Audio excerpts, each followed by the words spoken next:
can you talk a little bit more about, I guess you refer to it as an assault. Well, what would you refer to it as? If someone hits you under your chin and then in your back and then snatch you on your arm, what do you call that?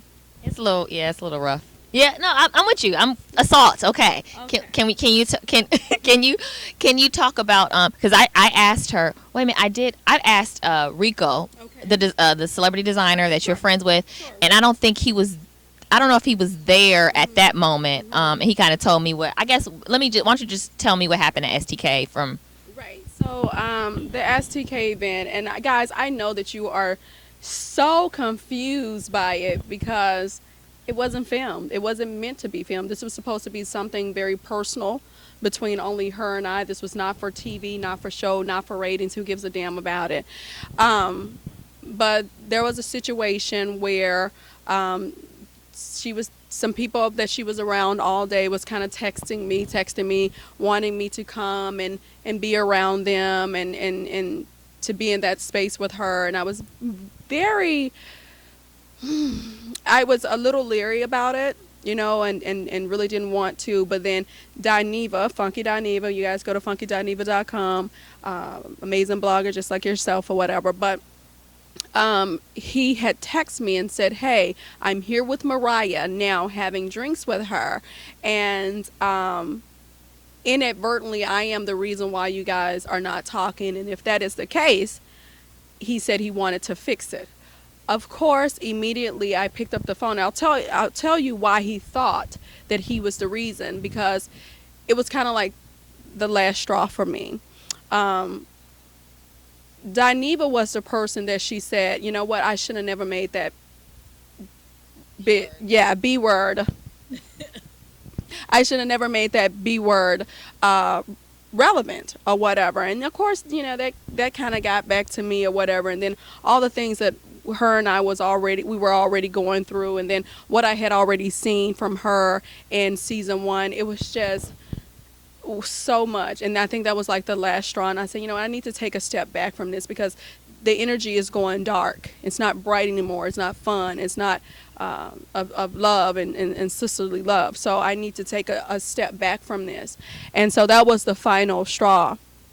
So when he called me or when he texted me and said that, I immediately picked up the phone. I said, "Listen, you're not the reason why her and I are not talking anymore. You're a very small piece to the puzzle." He was like, "I know that, but I'm sitting here with her, and I just want you guys, I just want to try to fix it." Okay. And I said, he said, "Would you meet us down at Steel?" At that point, they were down at Steel. Now, that day, from the text messages that I was receiving from mutual friends, they went from Rosa Mexicana to Yard House to Steel. It was just a day of indulging Food and drink. cocktails, that is. I didn't say food. They may have had a nosh here and there, but it was more about the cocktails. So it was an ongoing thing to try to lure me to where they were. And I wasn't really interested in that. But when he called me, when he texted me, I said, "No, you know what, let me pick up the phone, let me dial you up. You're not the reason, so I don't want you to feel like heavy about this or feel guilty or feel like you've drawn a wedge between us. You didn't. It wasn't you. This is about Mariah's actions and Mariah's actions only." And he said, "Well, I want to fix it. Can you meet us down at Steel?" Well, then I said, I have a dinner party that's over at STK, so, I can't really stay at Steel but a minute or two. I can pop in and I got to leave right back out. Well, at that moment, he calls me back and he said, "Well, child, they done put us out of Steel. Done put us out. Done put us out." Yes, that's what he said. They done put us out. So I said, "Okay." He said, "Well, we'll just meet you down at STK. It'll be really quick, quiet. It's not going to be any drama. We just need to get together to find out what's a better time for us all to meet quietly in a private place." I went for it. I said, "Okay, no problem." So interestingly enough, we ended up getting on the elevator together at the same time. Nobody said anything to each other. Like, Mariah didn't say anything to me. I didn't say anything to her. Dineva was there talking or whatever. It was some shade being thrown or whatever. I could feel it. Or whatever. By the time we got into STK, Dineva came up to me and said, well, Mariah said you didn't speak to her. Again, I don't know what this is that I always have to speak to her. I mean, you see me just like I see you, so speak to me too if that's what you want. And I was like, well, her mouth works, her lips work. She could have spoke to me too. And so he was like, well, come on, just come over here. And he kind of wedged us together. Now, I have a full dinner party over in the corner, about 15 to 20 people. Dinner party, not an entourage, a dinner party. These were people that I do New York Fashion Week with and hadn't seen them since this actually happened on September the 30th. So I hadn't seen them since New York Fashion Week, and we decided to have a dinner party. At any rate, he's kind of smushed us together or whatever. And then even at that moment, she was just completely out of control. And she says to me, I looked at him, I said, well, you don't have anything, Dineva, to really do with this. And immediately she starts popping me under my chin with every word she says. I hate to use you as a guinea pig, but this is going to happen. Children don't do this at home. But she was like, but with so much force, I didn't know our relationship was contingent upon Funky Dineva and Rico Chappelle, but it was like, pop, pop, pop. I didn't even like that one. I know, and I was really trying to be gentle. I really was. Sorry. Okay. No assault here. Okay. So, and I was like, girl, listen, you're doing way too much right now. And so I walked off from her. Went and I got a flute of champagne. By this time, Rico Chappelle comes in. Along with Mariah, she brought in Funky Dineva and also Michelle Brown from Straight from the A. So if you've read any of their articles, their blogs or whatever, they are not lying. The truth is the truth. They were there. They witnessed it. They saw it. They had front row seats to the boxing match, so to speak. We ended up going to the back of the restaurant just so we can get to a quiet place where you can say, hey, is this day good for you? Is this time good for you? Okay, and it was very hard for her to make it to the back of the room. I'll just say that, being polite.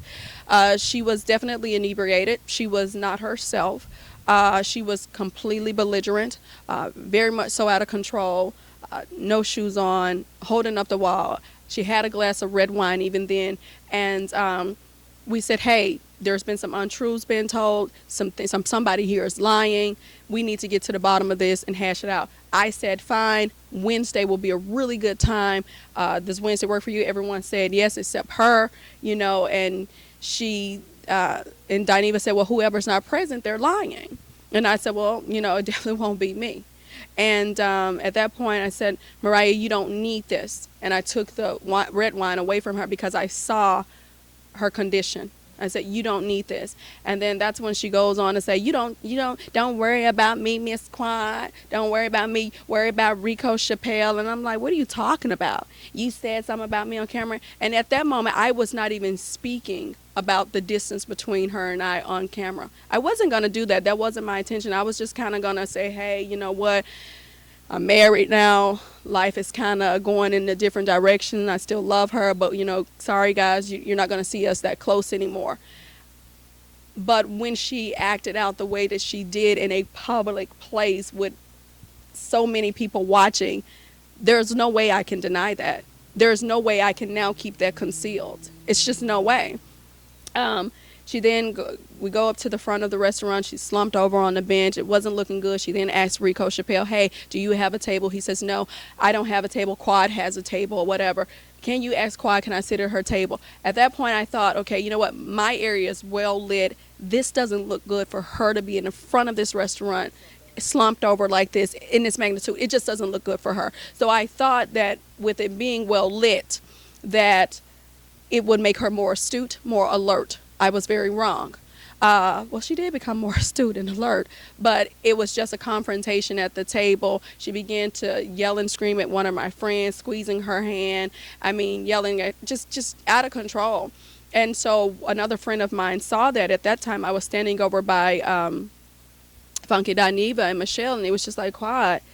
This girl, this has nothing to do with you. Like, this girl has some demons, some inner demons that she's fighting. Like, she is really jealous of you, and you've not done anything to her, And so he came and got me, and I went over to the table. I quickly just said, excuse me, ladies, between both of my friends, Mariah and also my other girlfriend. And I said, what's going on here? I said, what's the problem? She's screaming, tell her what. And so my girl is just ignoring her. And then I said, listen, I said, Mariah, you've had a lot to drink, and I think it's time for you to go.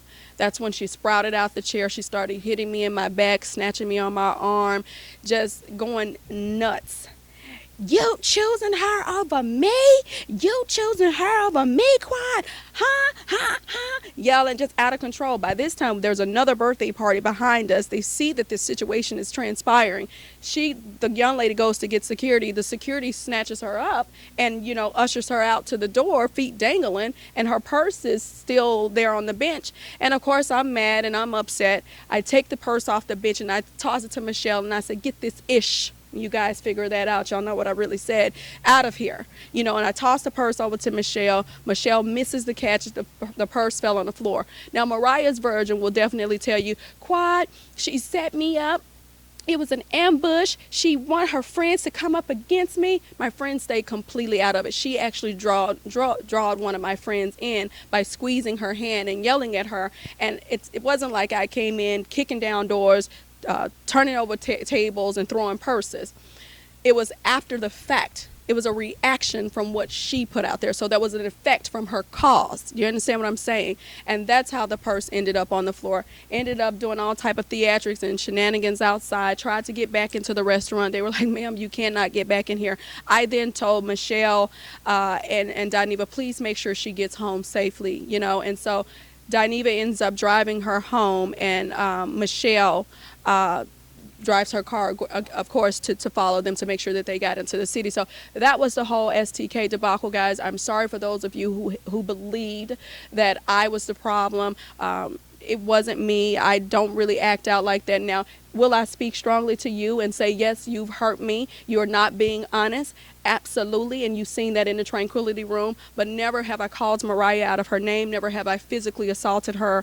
Never will I set a person up. Never will I even spit venom on her name. That's not my style. What I'm doing right now is offering you guys clarity, because I think that you've been quite confused. And so it's exactly, pretty much what happened. In terms of the photo shoot, I don't know if you want to talk about that, but I think that's another area that's a little bit foggy for people.